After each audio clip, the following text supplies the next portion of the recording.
Mesdames et messieurs les anciens combattants et leurs porte-drapeaux, chers amis morangissois, vous, les jeunes citoyens, les jeunes sapeurs-pompiers et les enfants de nos écoles.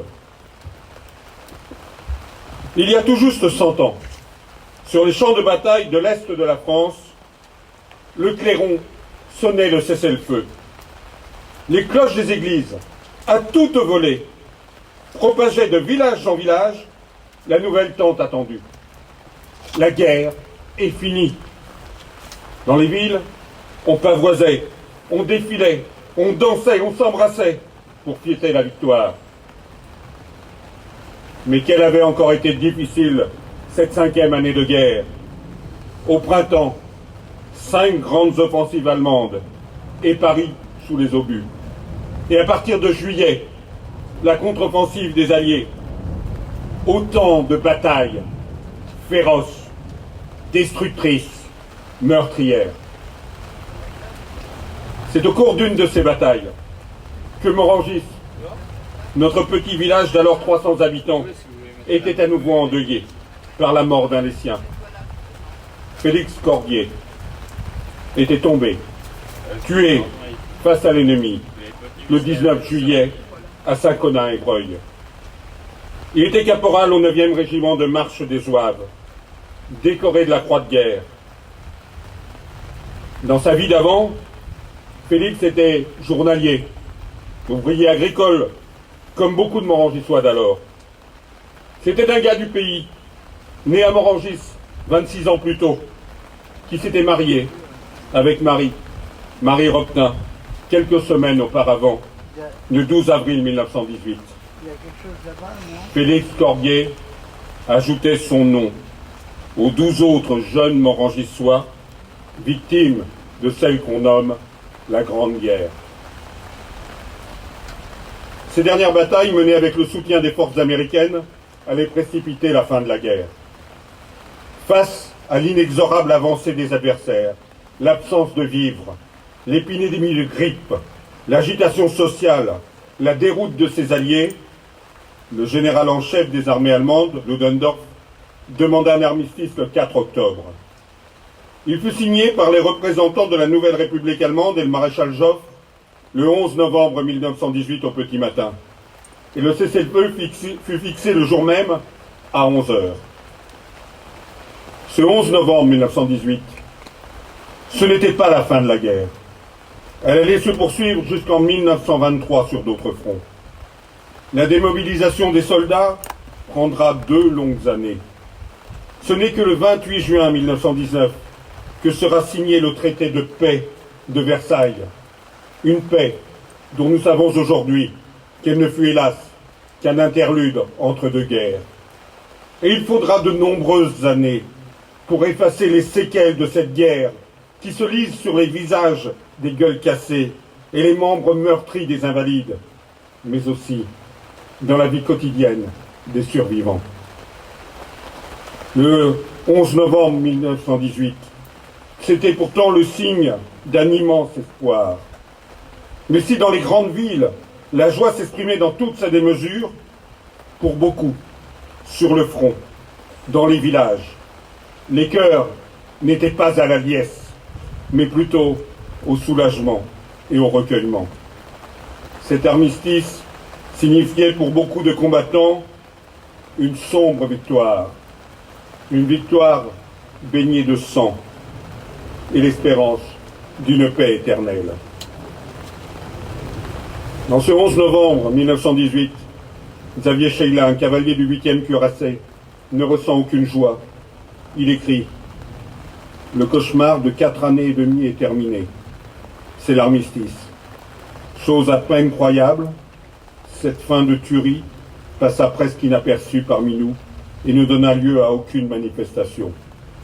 On était si habitués à faire la guerre que cela semblait ne devoir jamais finir. » Élie Batarburu, un sous-lieutenant du 17e bataillon de chasseurs alpins, raconte « Vous me parlez d'un arrosage phénoménal de l'armistice ? Eh bien, détrompez-vous, car si à l'intérieur il a été accueilli par des démonstrations de joie délirantes, chez nous, Et je crois que dans toute l'armée, la nouvelle a été accueillie avec un calme vraiment impressionnant.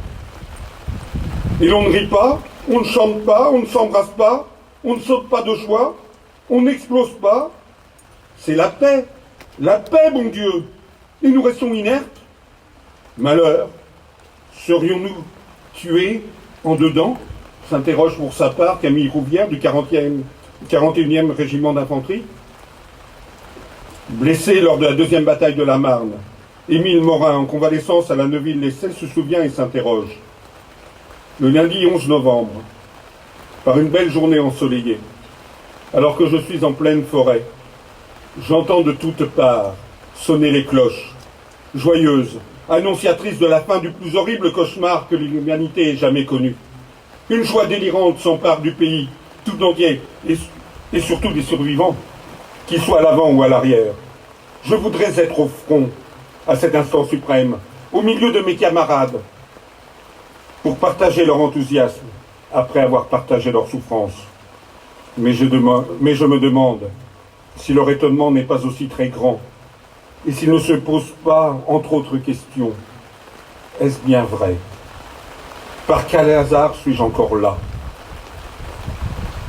Et comme je le fais, leur pensée doit se porter vers tous nos camarades, dont les noms commencent à nous échapper, et que nous avons vu tomber, à nos côtés, sur tous les champs de bataille, de l'Alsace aux Flandres, fauchés, broyés, déchiquetés par la mitraille, brûlés, gazés, ensevelis, enlisés, disparus à jamais au cours d'atroces combats ou par des nuits sans lune. Si leurs sacrifices et les souffrances que nous avons endurées préparent des lendemains plus heureux, tout cela n'aura pas été vain. Mais peut-on espérer en la sagesse humaine? Alors, en écho à ces mots des poilus, à leur volonté de commémorer la der des der et les horreurs de la guerre, il est normal, 100 ans après, même sous la pluie, que nous soyons là, réunis, pour commémorer cet événement.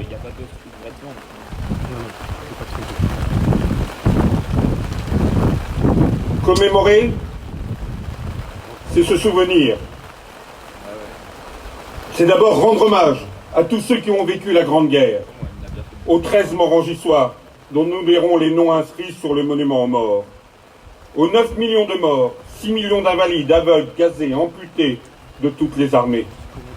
C'est aussi faire une place à tous ceux qui, pendant des décennies, ont été oubliés, alors que le roman national glorifiait le courage des soldats, magnifiait les batailles, honorait les chefs. Je pense aux fusillés pour l'exemple, aux mutins, à celles et ceux qui, à l'arrière, dans les usines d'armement, ont travaillé aux limites du supportable, aux familles endeuillées, aux orphelins, à tous ceux qui ont si terriblement souffert de cette guerre absurde. Commémorer, c'est aussi tirer les leçons. Certes, cette guerre, c'est l'histoire d'un autre siècle, mais d'un siècle qui était aussi civilisé que le nôtre et qui a sombré à plusieurs reprises dans la sauvagerie. Aujourd'hui, le monde va mal. L'horreur reste toujours l'horreur. Les innombrables brasiers allumés sur la planète ont certes leurs raisons spécifiques et leurs drames singuliers, mais ils nous rappellent qu'au XXIe siècle, la guerre est toujours là, fauchant les vies, massacrant les espérances et hantant nos existences. Plus que jamais, rappelons donc que la paix est notre bien le plus précieux et que nous sommes tous responsables quand il s'agit de la protéger. Repoussons cet enchaînement mortifère, misère, nationalisme, guerre, en agissant notamment vigoureusement contre le développement des inégalités. Refusons d'insister sur tout ce qui sépare et divise, mais recherchons tout ce qui nous rassemble. Opposons-nous aux va-t-en-guerre de tout genre. Sachons réunir les ennemis, car il n'en est pas d'irréconciliables. Soutenons les hommes et les femmes de paix. Défendons un patriotisme ouvert dans lequel, fiers de notre pays, nous nous tournons vers les autres pour le progrès de tous. En ce jour du 100e anniversaire de l'armistice de 1918, en hommage à ceux qui ont donné leur vie, en hommage à ceux qui ont souffert, je vous invite, mes chers concitoyens, à porter avec conviction et détermination un message de paix.